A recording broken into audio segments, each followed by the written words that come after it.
कर्जत पंचायत समितीच्या सभापती आणि उपसभापती पदाच्या निवडणुकीत कर्जत परिवर्तन आघाडीचे दोन्ही उमेदवार बिनविरोध निवडून आलेत। सभापती पदावर राष्ट्रवादी काँग्रेसच्या नमिता सुधाकर घारे तर उपसभापती पदावर शिवसेना ठाकरे गटाच्या चित्रा जगदीश ठाकरे यांची बिनविरोध निवड झाली आहे।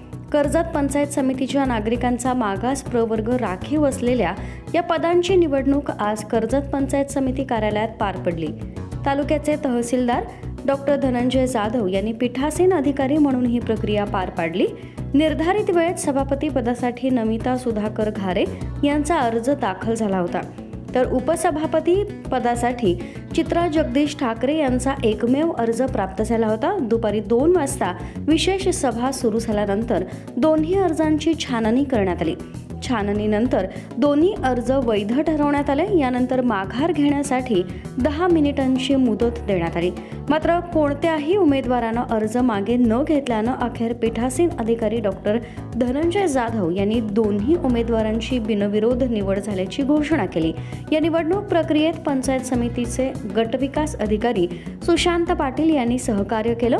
या विशेष बैठकीला पंचायत समितीचे सदस्य कमलाबाई शिंगवा, अक्षय तिटकारे, कविता पादीर, नमिता श्रीखंडे, भगवान संचे, महेश खारेक, नितीन धुळे, सुषमा पवाळी तसंच नव्यानं निवडून आलेल्या नमिता घारे आणि चित्रा ठाकरे उपस्थित होते। दरम्यान विरोधी पक्षाचे दोन्ही सदस्य या बैठकीला अनुपस्थित होते। कर्जत पंचायत समितीमध्ये या बिनविरोध निवडीमुळे कर्जत परिवर्तन आघाडीला मोठे राजकीय यश मिळाल्याचं बोललं जात आहे।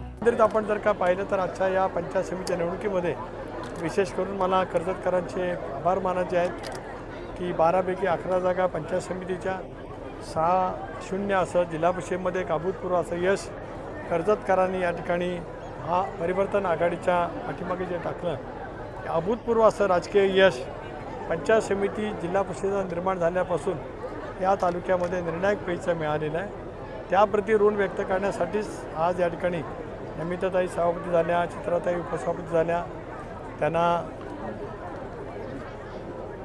सभापती उपसभापती पदाचं चार्ज त्या ठिकाणी देणं, त्यांना त्या